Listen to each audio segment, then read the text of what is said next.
अगर आज की वीडियो भूलकर भी मिस कर दी तो आपको आगे चलकर के बहुत ही पछतावा होगा। आज मैं आप लोगों को सफेद बच एवं काला बच दोनों की चमत्कारिक एवं अलौकिक प्रयोग बताऊंगा।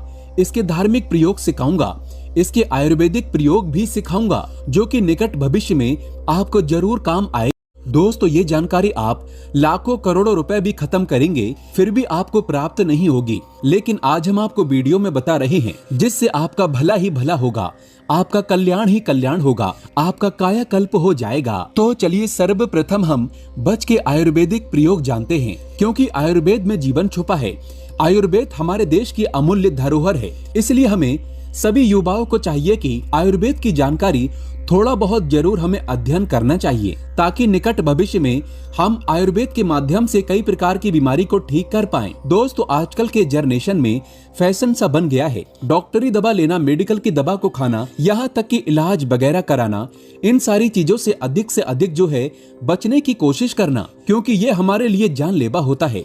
आयुर्वेद हमारे लिए अमृत होता है। दोस्तों, आयुर्वेद का सिद्धांत है तुम मुझे अपनाओ, मैं तुम्हें बीमार नहीं पड़ने दूंगा।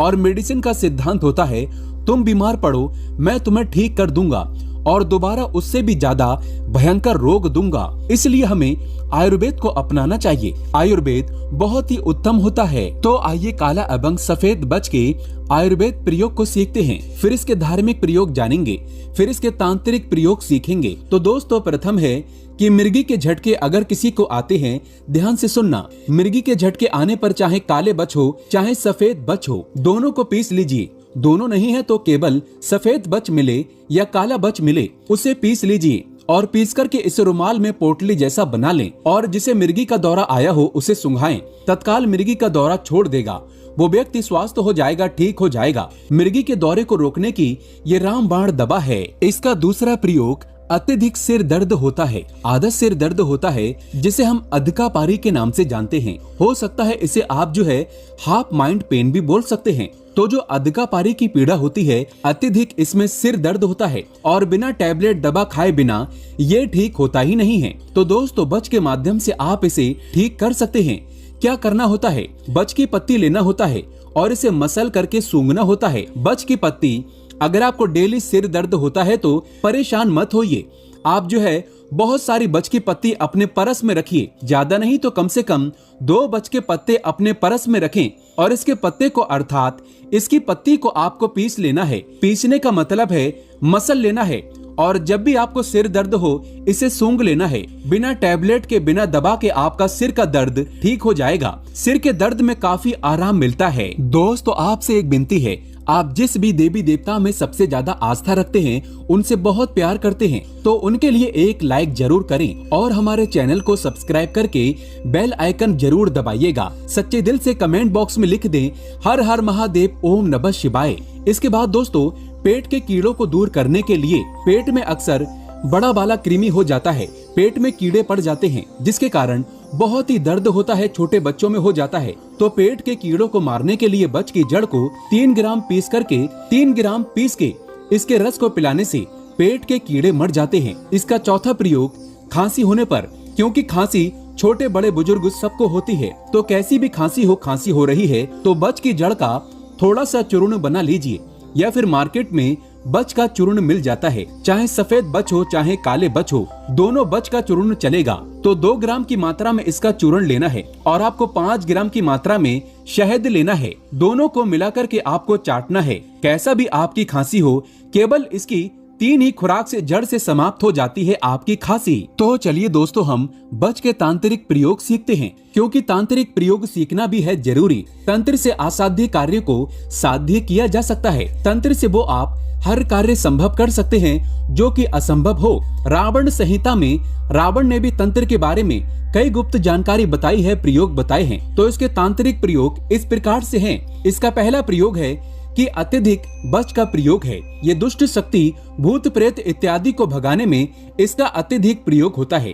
भूत प्रेत जिसे चढ़ा हो उसे बच के पत्ते मसल कर के सूंघा देने से भूत प्रेत छोड़ देता है, क्योंकि इसमें भूतनाशक तीखी गंध होती है। या फिर इसकी जड़ को पीस लीजिए और इसकी 2 बूंद आप जो है नाक में, जिसे भूत चढ़ा हो, प्रेत चढ़ा हो, उसकी नाक में 2 बूंद इसके अंदर से दे दीजिए। उस व्यक्ति के शरीर को तत्काल भूत छोड़ करके भाग जाएगा। ये आजमाया हुआ प्रयोग है और ये प्रयोग में केवल समाज कल्याण के लिए, जनहित एवं जन कल्याण के लिए बता रहा हूँ। अन्यथा इस प्रकार का प्रयोग आप काफी लंबे समय से गुरु की सेवा करेंगे तभी प्राप्त होता है। इसके बाद शरीर बंधन करने के लिए अगर आप भी किसी की हाय बद्दुआ और बुरी नजर से बचना चाहते हैं, क्योंकि समाज में बहुत से लोगों को आपने देखा होगा, किसी की हाय लग जाती है, बद्दुआ लग जाती है, बुरी नजर लग जाती है, तो ऐसे व्यक्ति की कभी भी अध्यात्म में उन्नति नहीं हो पाती। तो अगर आप भी किसी की हाय बद्दुआ और बुरी नजर से बचना चाहते हैं तो रविवार के दिन काले और सफेद दोनों की बच की जड़ एक ही ताबीज में डालकर के पहने।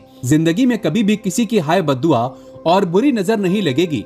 अर्थात ये किसी की हाय बद्दुआ और बुरी नजर को हमें जो है उनकी बुरी नजर से बचाने का काम करते हैं। इसका तीसरा प्रयोग अलौकिक शक्ति के दर्शन करने के लिए, जैसे कि अलौकिक शक्ति में बहुत सारी शक्तियां आ जाती हैं, दैविक शक्ति आ जाती है, भूत प्रेत पिशाच की शक्तियां आ जाती हैं, जो अलौकिक शक्ति होती हैं। अगर आप इनके दर्शन करना चाहते हैं, अगर आप भी अलौकिक शक्ति का आभास करना चाहते हैं, दर्शन करना चाहते हैं, तो लाल कपड़े में काले बच की जड़ को रखें। दोस्तों फिर आप देखना, इसे रख कर के आप ऐसे स्थान पर चले जाइए जहां पर लोगों का आना जाना ना हो, अर्थात मरघट है या फिर दैव्य स्थान जहां पर देवी देवता रहते हैं, मंदिर वाला स्थान, वहां पे चले जाइए तो अलौकिक शक्ति का आपको आभास होगा। अगर आपके पास में आसपास में अलौकिक शक्ति गुजरेगी तो वो छाया रूप में दिखाई देने लगेगी, लेकिन आपको घबराना नहीं है, इसे आपको छोड़ना नहीं है। जब तक ये आपके पास में रहेंगी, कोई भी जो नकारात्मक शक्ति, सकारात्मक शक्ति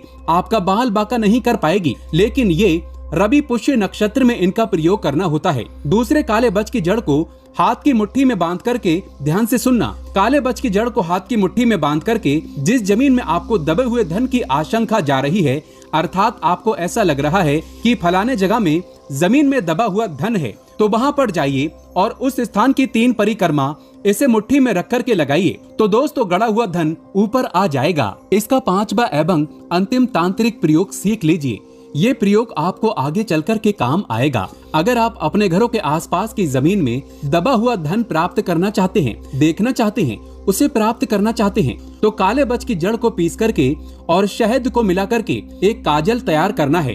काले बच और ये शहद, ये दोनों को पीस करके एक काजल जैसा लेप तैयार करना है और किसी विशेष नक्षत्र, जैसे कि रवि पुष्य नक्षत्र है, गुरु पुष्य नक्षत्र है, कृतिका नक्षत्र है, ये तीनों नक्षत्र हैं, इनमें से एक भी नक्षत्र देख लीजिए और आपको इन नक्षत्रों में अपने नेत्रों पर लगा करके जमीन में गड़े हुए धन जहां पे आपको शंका जा रही है, वहां पे देखने के लिए जाना है। दोस्तों स्पष्ट रूप से आप अपनी आंखों से जमीन में दबे हुए धन को इस प्रयोग से देख पाएंगे। दोस्तों अब चलिए मैं आप लोगों को इसका धार्मिक प्रयोग बता दूं, क्योंकि धार्मिक प्रयोग जानना भी बेहद जरूरी है। 3 इसके धार्मिक प्रयोग बताऊंगा। प्रथम प्रयोग, काला और सफेद बच, ये दोनों को अलग अलग गमलों में लगा करके घर के आंगन या छत पे रखने से आपके घर में ऊपरी हवा, अर्थात किसी की बुरी नजर, किसी की हाय, किसी की बद्दुआ, किसी के टोने, किसी की तांत्रिक क्रिया बिल्कुल ही आपके घर के ऊपर में नहीं लगती। आपका घर हमेशा सुरक्षित रहता है इसके आभा मंडल से। आप चाहें तो मुख्य द्वार में भी 2 गमलों में, एक गमले में सफेद बच लगा सकते हैं और एक गमले में सादा बच लगा लीजिए और आप जो है इसे अपने घर के मुख्य द्वार पे भी रख सकते हैं। आप चाहें तो इसे गमले में लगा करके घर के आंगन में भी रख सकते हैं। आप चाहें तो इसे अपने छत में भी लगा करके रख सकते हैं। दूसरा प्रयोग जान लीजिए। काले और सफेद बच जिस घर में होते हैं उस घर में दरिद्रता देवी एवं उनके पुत्र, दरिद्रता देवी के कौन कौन से पुत्र हैं ये जान लीजिए। दरिद्रता देवी जब आती है तो उनके साथ में उनके पुत्र भी आते हैं। उनके पुत्र हैं रोग, कलह, कलेश, दुख, ये दरिद्रता देवी के पुत्र हैं। इसलिए आपने देखा होगा जिनके घर दरिद्रता होती है उनके घर में रोग, कलह और कलेश आते हैं, दुख आते हैं। तो अगर आप भी अपने घर को सुरक्षित रखना चाहते हैं, केवल आप चाहते हैं आपके घर में धन, संपदा, ऐश्वर्य एवं लक्ष्मी हमेशा बनी रहे, तो काला और सफेद बच जिस घर में होता है उस घर में दरिद्रता देवी एवं उनके पुत्र नहीं आते हैं और ये तांत्रिक पौधा आसुरी शक्ति से भी आपके घर को बचाए रखने का काम करता है। इसका तीसरा धार्मिक प्रयोग जान लीजिए। लोग अपने घरों में मनी प्लांट के पौधे लगाते हैं, क्रजुला का पौधा लगाते हैं। क्यों लगाते हैं?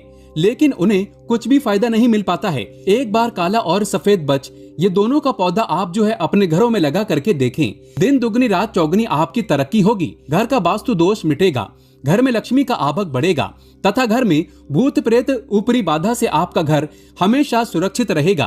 दोस्तों, पेड़ पौधे ईश्वर के स्वरूप हैं। जहाँ पे तुलसी मैया वहाँ पे भी इसे लगा करके आपको लाभ मिलेगा। भगवान श्री कृष्ण ने स्वयं आपने देखा होगा, गीता में स्पष्ट बोला है कि मैं पीपल का वृक्ष हूँ।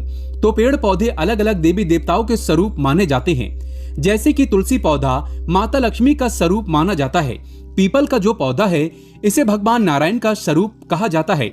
जो बट वृक्ष का पौधा है भगवान शंकर जी के स्वरूप है। उसी प्रकार से शमी का पौधा शनि का स्वरूप है। इसी प्रकार दोस्तों, जो तांत्रिक पौधे हैं इसे लक्ष्मी स्वरूप माना जाता है, अर्थात बच के पौधे को काली का स्वरूप कहा जाता है, लक्ष्मी का स्वरूप माना जाता है। आप में से अधिकतर लोगों के प्रश्न रहेंगे, क्या सफेद और काला बच दोनों को एक ही गमले में लगा सकते हैं? नहीं दोस्तों, आपको अलग अलग गमलों में लगाना है। क्या तुलसी के पौधे के पास में इसे गमले में रख सकते हैं? हाँ बिल्कुल, आप इसे रख सकते हैं। क्या महिलाएं और छोटे बच्चे भी इसकी जड़ को पहन सकते हैं? बिल्कुल ही, इसे महिलाएं भी पहन सकती हैं। छोटे बच्चों को पहना सकते हैं, वो हमेशा नजर दोष से सुरक्षित रहेंगे। अंतिम आप लोगों का प्रश्न रहेगा, क्या इसकी जड़ को पहनने से बुरी नजर नहीं लगती? इसकी जड़ को कौन से दिन में पहनना जाए? हाँ, इसकी जड़ को पहनने से कभी भी बुरी नजर या भय नहीं लगता। दोस्तों, छोटे बच्चों को ये बुरी नजर से बचाते हैं। स्वयं पहने, किसी की हाय बद्दुआ बुरी नजर नहीं लगेगी। और इसे कौन से दिन पहनना होता है? तो काला बच और सफेद बच ये दोनों को शनिवार या बुधवार के दिन पहनना होता है। आप चाहें तो इसे रविवार के दिन भी पहन सकते हैं। दोस्तों, इसको पहनने का सबसे अच्छा दिन होता है शनिवार और बुधवार। ये दोनों तांत्रिक दिन कहे गए हैं। दोस्तों, आयुर्वेद के देवता कौन हैं? भगवान विष्णु। भगवान विष्णु के लिए एक लाइक जरूर करें और सच्चे दिल से कमेंट बॉक्स में लिखें, जय श्री कृष्ण, राधे राधे।